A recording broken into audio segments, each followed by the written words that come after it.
is the Burnout. He is Peter Burns of ESPN and the SEC Network. I'm Ryan Brown. The show presented by MyBookie.ag. Code next round for that initial deposit bonus up to $1,000 when you sign on with code next round at MyBookie.ag. What is up, Burnsy? How are you? I'm still wrapping my head around everything that's happened in the last 72 hours between transfer portal and name, image, and likeness and NCAA rules and Bama beating Georgia and Florida State being out. That's a lot. Fantastic for guys like us that work in sports media content. We'll put it that way. Yeah, there is absolutely no doubt. So let's try to take some of it in some sense of, or make some sense of order out of all of it, or whatever we're going to do here, right? Let's start with Alabama beating Georgia. So you and I had a chance to visit a little bit on the field there. Before we talk about the game, I want to talk about the atmosphere. I don't know the future of these college conference championship games. I don't know that anybody knows the future of anything in college football. I've gone to a ton of sporting events. You have as well. I routinely find the SEC championship game to be the best neutral site, and I barely even have to say neutral site, but the best atmosphere of any sporting event I attend. Yeah, I mean, it's especially on any kind of championship level, right? Yeah, because you even feel like whether it's, definitely Super Bowls and other events where you just don't really get a feel. It's almost too corporate. I mean, the fan bases are going at it. And it's funny enough, Brownie, like we're walking into the stadium and all week long, I'm like, it's Georgia. It's definitely Georgia. Georgia wins this. They're undefeated. They're that good. I mean, look at what they did to Ole Miss, blah, blah, blah, blah, blah. And you walk in and the Bama fans are going crazy. Bama's band starts striking up. You see the Tide come out of the tunnel, and then you see Nick Saban walk out, and you're like, Alabama's won this thing, aren't they? It's something. And, and I had heard for all week long Georgia fans talking about, man, it's just Alabama. It's Alabama and Atlanta. And I'm like, come on, man. Like, have you watched what you guys have done? Y'all are the gold standard of college football. And then I got there 5 minutes before kickoff, and I'm like, they're damn right. They're absolutely right. As long as Nick Saban's alive and that game is being played in Atlanta, you probably got little shot in the SEC championship game. That's crazy. It is wild. It's such a good atmosphere, such a fun event. It feels so monumental every year. Like I can't tell you the last SEC championship game I've been to that didn't have any sort of national championship meaning to it. Well, I thought about that, and then the only reason why I say no to that and push back on that is last year, and the only reason why I say that is because as an LSU fan, the loss that A&M gave to LSU before going into Atlanta. So you knew that there was not a college football playoff berth on the line. It was just a matter of can you upset Georgia and wait to and to a national championship. That one felt like you kind of got stomach punched a little bit. But and that's why I'm so curious about going forward what this tournament or what this championship is going to look like, because we realized that the loser of this game was likely out. For Alabama, for sure they were out. For Georgia, more than likely they were going to be out. And of course, those two things played out. I'm not quite sure if we'll ever see another championship where the loser of this game falls completely out of the college football playoff now that we're getting rid of divisions. So I think we probably saw history, and I'm kind of curious of how it goes, how it looks going forward. Yeah, it's something I hope we don't lose. I hope we don't lose the conference championship games. I just enjoy it so much, but I am realistic enough to know that this is not going to stop at a 12-team playoff. And at some point, the reason for playing these games is going to be diminished, right? I mean, ultimately, if this were next year, it would have been Texas, Georgia, for one thing, playing for the conference championship. But you'd have Georgia, Texas, Alabama all easily in a college football playoff. And there would probably be an argument for an Ole Miss or someone like that. So, same way. I mean, you would have had, and then by the way, in the 12-team playoff, the teams that were ranked 13th and 14th, Oklahoma and LSU. I mean, now again, there will be more losses because of Oklahoma and Texas entering into the conference going forward. But yeah, I mean, it's funny as I looked it up as it was set with its current 12, it would have been 5 future Big Ten teams, 5 future SEC squads, and then 2 others in the college football playoff, in the 12-team playoff. Crazy. So answer me this, though, and this kind of answers the question of what we're talking about. Who would you rather have been going into this in a 12-team playoff? If this were next year and everything had played out just the same, and it would have been Georgia versus Texas with Alabama sitting wherever they were sitting, 6th, 7th, 8th, whatever. Yeah. Would you have rather been Texas or Alabama? Would you rather have gone to Atlanta, played with a chance of losing, falling out of the top 4, but a chance of getting in the top 4, or Alabama sit at home and know I am in and I've got a home playoff game in the first round?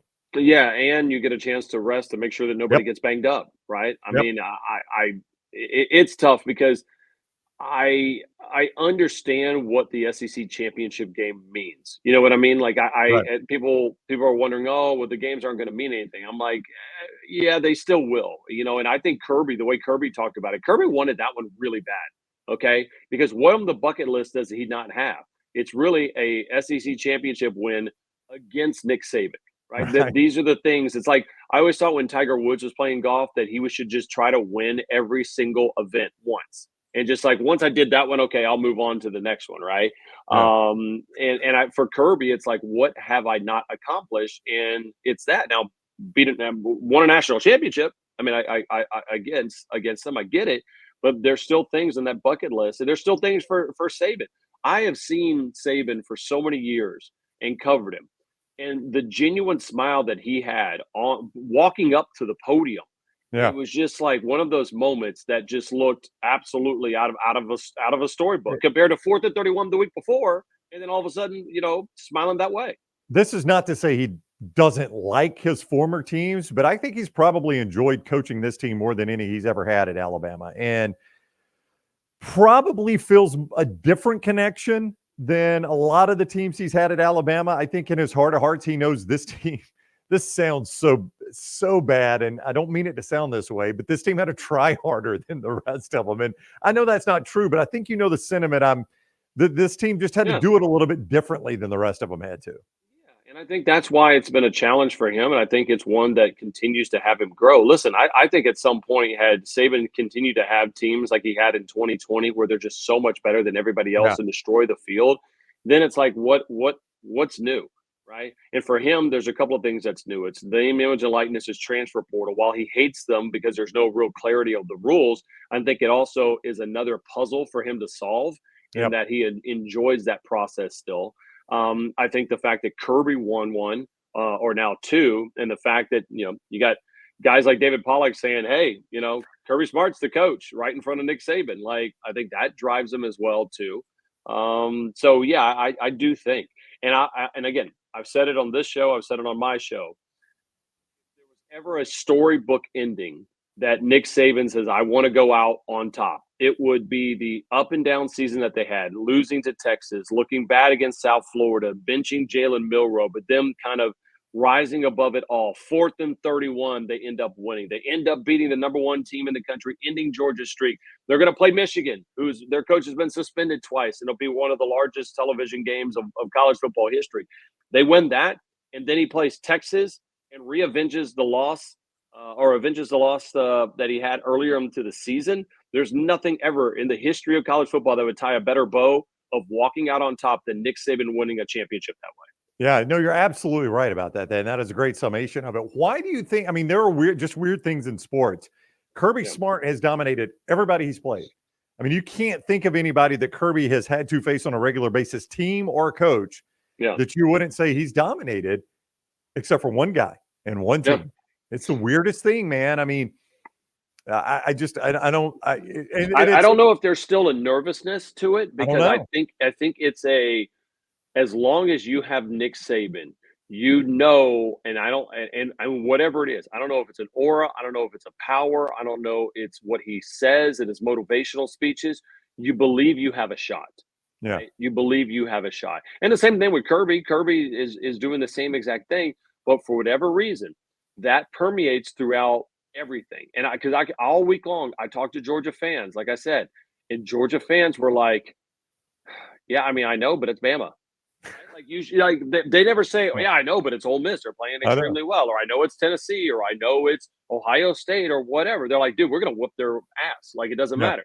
And then you bring up Alabama, specifically, and Atlanta, and they're like, I mean, I legitimately had Georgia fans that tell me they weren't going to travel this week to the SEC championship game because it was against Alabama.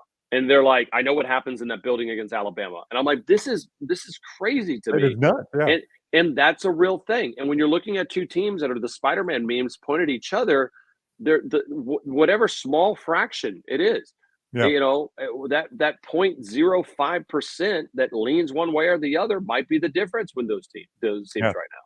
God, it's such a fun. We'll get to see it in the regular season next year, Oof. September. I mean, we're less than a year away from the rematch in September at Bryant-Denny Stadium. We're not supposed to know that, but ESPN leaks some of the schedule dates. I don't You know had nothing to anything do with about it? it. Like, look, and I swear to God, when you said that, I have specifically not said anything and not even looked at anything on the schedules because we got a schedule release coming out on Wednesday, and people Yep. keep asking me like, "What do you know? What do you know?" And I'm like, I like purposely, I have told people I don't want to know. Do not tell me. It's like the college football playoff committee. Whenever they find out Yep. the who's number 4 and who's number 5, all of those people on that committee, they have or our ESPN desk have been told or told the producers, we do not want to know what the numbers are Right. because that's like if we know, then we're faking excitement or whatnot. Like we want to know in the moment, and now I know. Yep. Thank you for Sorry. that My good bad. It's, nudge of it's news. it's Chris Lowe's fault. It is not my fault. Chris Lowe's the one that broke the news. Or is it a red herring? Could be. We'll never know. We'll never know. Wednesday, 7 o'clock over on ESPN. That's right. We will know. He is Peter Burns of the SEC Network at ESPN. The show presented by MyBookie.ag. Code next round. When you sign on to make that initial deposit, they give you a deposit bonus up to $1,000 when you use code next round at MyBookie.ag. MyBookie.ag code next round. Also, our friends at Manscaped.com. Burns uses their products. We do too. This in my hand is the Handyman. You can see how compact and easy it is to travel with. The Handyman is one of the great products there at manscaped.com. They've also got the beard hedger. I use it all the time to keep it trimmed down here. They've got the weed whacker, takes care of the nose hair and the ear hair, the lawnmower, the full body, and the undercarriage with that. They got great boxer shorts, great male body products, and you're going to save 20% on your initial purchase simply because you're watching the Burnout. Code BURNS. Code BURNS saves you 20% off when you go to manscaped.com. Manscaped.com. Code BURNS to save 20% off. Thank you for viewing here on the Burnout. All But right. the battery charging for those things Right, are right. incredible. Really good. I hate anytime or like I used to have some of the old shavers and stuff like that and razors, and then you'd use them like 3 times, you have to charge them. Like the charge on those things are unbelievable. Yeah. Sorry. So Burns, not only he showed you some of his boxer shorts, now he's telling you you can use the battery for a very Oh, long yeah, time too. I'm telling you. I can't wait to see what you share with us next week. That is Yeah. code Burns at manscaped.com. All right. So you mentioned the playoff committee. They put Alabama in over Florida State. Before we talk about how pissed off a lot of people got over that, let's talk about the actual matchup. Alabama draws Michigan. I did Yeah. wonder because I thought all along Alabama was getting in. I did not think they would leave out the SEC champion. I did wonder if they would just be blunt with us and say, hey, we're going to manipulate the standings because we want to give the Rose Bowl one final Big Ten Pac-12 matchup with Michigan and Washington, and we'll rematch Bama and Texas in New Orleans. It makes so much sense for everyone. They did not do that. I'm fine with Bama going to the Rose and playing Michigan, but part of me kind of wanted them to do it that way. Yeah, I mean, yes and no, because there's so much. I mean, like there's a potential that this Alabama Michigan game, a really good chance, especially in the fact that it's Pasadena in the Rose Bowl, has a chance that it'll probably blow the doors off the ratings of any single semifinal game. Much less, it probably will rival a national championship type number Yeah. between you have arguably the biggest story in Nick Saban, and then the Yep. second biggest story is obviously what's happened with Harbaugh on and off the field this year. Yeah. So for those that don't know, for the most part, I will say for the most part, I don't have the numbers in front of me. But the scenario where you have the semifinals on New Year's Day, Rose and Sugar are the highest TV ratings. It's New Year's Day. A lot of people are off. It's standalone Rose and Sugar. There's nothing going head to head with it. Mhm. Those are the days where the ratings generally have been the best. And you mix in names like Alabama, Michigan, and Texas. No offense to Washington, but you're Right. talking 3 blue blood college football programs. You're right. The ratings on this should be through the roof. Yeah, they will do it an incredible number. And again, it's kind of what you're looking at it, and you're kind of like, all right, well, wait a minute, like. You've got the godfather of college football, which is Nick Saban. You have probably the most awkward individual in college football, Jim Harbaugh. You have the 2 biggest characters, right? Yeah. I mean, are there any bigger characters? Like in our world, Lane Kiffin is big in the SEC world. But as Right. far as you're talking about north, south, east, west, if you're a college football fan and I ask who are the 2 biggest characters right now, you're going to tell me it's Nick Saban, and then you're going to tell me it's Jim Harbaugh. And those 2 with the seasons that they had colliding, it's huge. It's monster. Um, who do you think in this game is the black hat and the white hat. Now, let me just lay this out there. The reason I ask, because obviously Michigan has had the scandal they've had this year. Harbaugh's been suspended a lot. But then you've got Alabama, who, I mean, is there Alabama fatigue? I don't know, but they've been in this a lot. And not that it's Alabama's fault, but they're the team that knocked out Florida State. So who do you think is the black hat here? I think they're both are, and that's not a cop out, but that's obviously like this is one of those games in which you're like, well, it's Godzilla and Mothra, and I hope both Yeah. of them like destroy each other, right? Like because, and that's truly what it is, because you're going to have everybody that's not an Alabama fan that's going to be pulling against Nick Saban and Alabama and the success that they had, and they shouldn't have got in and whatnot. You're going to have a bunch of people that, especially in the Big Ten world, that don't like what Michigan have done, that are going to pull for them, like the only probably likable team in this entire four team field right now is probably Washington, right? And just they're like, all right, well, you're going against the brands that is Alabama, Michigan, and Texas, and you got all those other storylines. So I think it's a hell of a matchup. I mean, I feel extremely confident that Texas is a national championship contending team. I saw them. I spent a week with them down in Austin. I got a chance to look at them. And Brownie, they look, when they get off the proverbial bus and you see them on field, they look like Georgia national championship teams or Ohio State national championship teams. That's how good Texas is. I think that they beat Washington handily, especially with Quinn Ewers playing a little bit better as of late. This Alabama-Michigan game, I don't know what the hell happens. I really don't. As much as I sit there and go, well, it's SEC versus Big Ten, that defense that they have at Michigan is damn elite.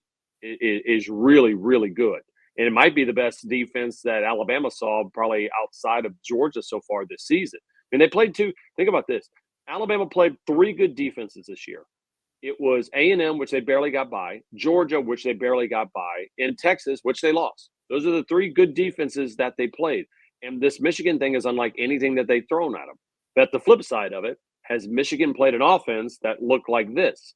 Yeah. They haven't played a guy like that in Jalen Milroe, and I don't think that they've played an offense that could be dynamic like Alabama can be.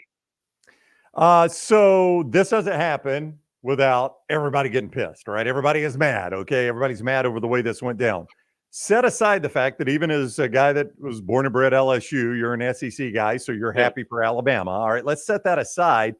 Did you have a problem with the rationale to leave Florida State out of this? No, I mean, and it's all about the phrasing of your question and everybody's questions on this thing. Am I upset about what rash or their decision using their protocol and their principles? No, because that's how it reads, right? It reads, hey, we're going to pick the best 4 teams, not most deserving. And there is part of their principles that say if there's a significant injury in the middle of the season, but a player comes back, we can take that into account. And if it's going to hamstring a team from being one of the best 4, we have that leeway as well. It was a very significant point that they have in there. And so therefore the College Football Playoff Committee, Brownie, used the right criteria, right? Now, is it fair? No. Is it devastating? Absolutely. It should. Does Florida State deserve to be there? 1,000%. But their conference, and every other team that's part of the college football playoff agreed to abide by the rules that the College Football Selection Committee has on there. And listen, they had all the outs, right? Like the College Football Playoff Committee could have gone against their protocols, their principles that they're asked to do. And I don't think any of us would have blinked. I don't think any of us would have blinked, and we'd have just been like, yeah, I know, but I mean, it's FSU. They're 13-0. Yeah. They played LSU. They won these games. Like, just screw it. Just put them in. That would have been the easy out. Yeah. Well, and there are a couple things on that. Number one, only college football would look at the problem of, okay, we've got 5 power conference teams and only 2 teams to get to play for a national championship. We would like all the Power 5 to, champions to be involved. Okay. Well, how big of a playoff we're going to go? Well, let's go 4 teams. Let's just do 4. Yeah. We got 5 conferences. Let's do 4 teams. I mean, only college football would make that decision, though, Burns. You know what I'm saying? I mean, why did we even start there? Well, we started there because it was a matter of we had to change something, and Yeah, then it was a matter of, all right, how do we keep the bowl system involved? And this is just neat. To then, how do we get television dollars out of it? Let's not get too crazy before we start turning on the faucet, because if you turn on the faucet right now, how are you ever going to extract even more money from them down the road? I right, don't right. think that was necessarily the case when they came up with the idea. But listen, I mean, 4 teams is better than two, and I would say a 4-team playoff. Everybody is upset right now. I think it's served the game pretty well. I think that the game is better than it was in a BCS era when there was only 2 teams that were fighting for a spot. And ultimately, I think it led to great drama. And the College Football Playoff Selection Committee, pretty lucky. There was only 2 of the 10 instances where there was some chaos. Like, only a 20% chaos when you're trying to pick 4 of the best teams in college football? Dude, they got lucky as hell. It's just they're going out with upsetting a whole hell of a lot of people. They really are. Now, I will say this, and this is not, I mean, this is not one of those things you can say, oh, well, Florida State, it's your fault. But the ACC leadership does bear a little bit of responsibility for the situation Florida State is in that they delayed this whole playoff with that alliance deal that never even got off the ground between the Pac-12, Big Ten, and ACC. That was about 16 months of time that got wasted on something that never happened, or else we Mhm. could be in a 12-team playoff today, and Florida State would be locked right in. They'd be in a tough game, but they'd be in. Yeah, and I had gone through and wanted to make sure I got my understanding of that correct. And I said, okay, is the deal that they were looking at doing back in February of 2022 that the ACC voted with the alliance to turn down, is that different than the deal? Is that different than the bones of the selection committee that we're going get ready to have in next year in Mhm. 2024? And it's not. It's the Nope. same thing. And now the only thing that honestly is a little bit different is that instead of 6 conference bids and 6 at-larges, when the Pac-12 went away because of, I mean, the alliance was supposed to save that, right? It Yeah. didn't, clearly. That it's 5 and 7. But yeah, I mean, at some point when Jim Phillips says, "I can't believe this is unbelievable," I'm like, okay. I mean, I don't disagree with you. I Yeah. understand that you're devastated, but you also are one of the ones that decided to vote with the Big Ten and the Pac-12 not to have a conference, not to expand the college football playoff. I mean, Yeah. I think that's a big thing. The other big thing on this too is that, I went through and I wondered. I go, even before they announced it, I said, are there relationships in that building? Right. I've been outspoken saying that Ward Manuel should not have been a part of the whole selection process after everything that happened with Michigan this year. But I wanted to go through each individual member of the committee and say, do they have any type of conference affiliations? Like, where did they once get a paycheck from, or where might they be, hey, beholden to? And I said, all right, let me see how many SEC people there were. And there were 2 people, including one current athletic director, Mitch Barnhart, over at Kentucky. He was the second person who had an SEC tie. There were 5 members of that committee who are either sitting and currently at an ACC school, or coached or was administrator over an ACC school.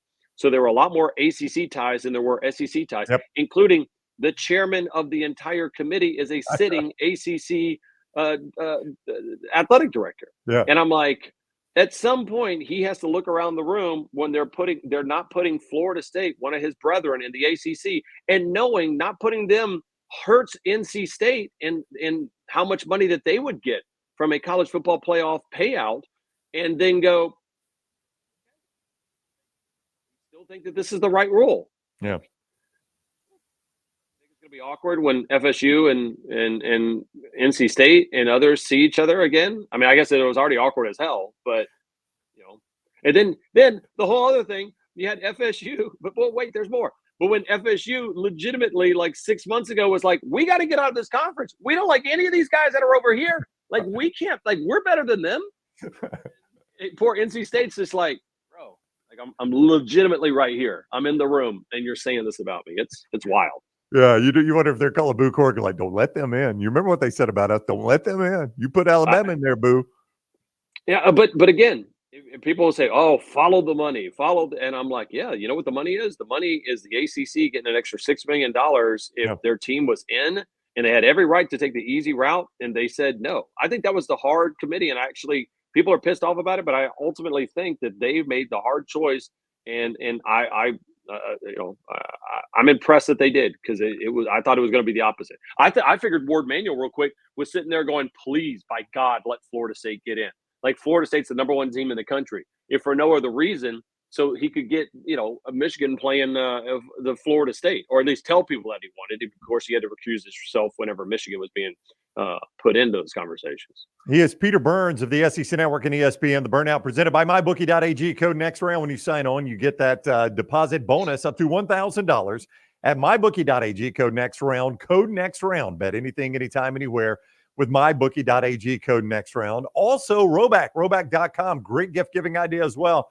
Their hoodies are incredibly soft. They've got the great crew necks, the quarter zips, golf shirts, great pants, all of that right there at Roback.com.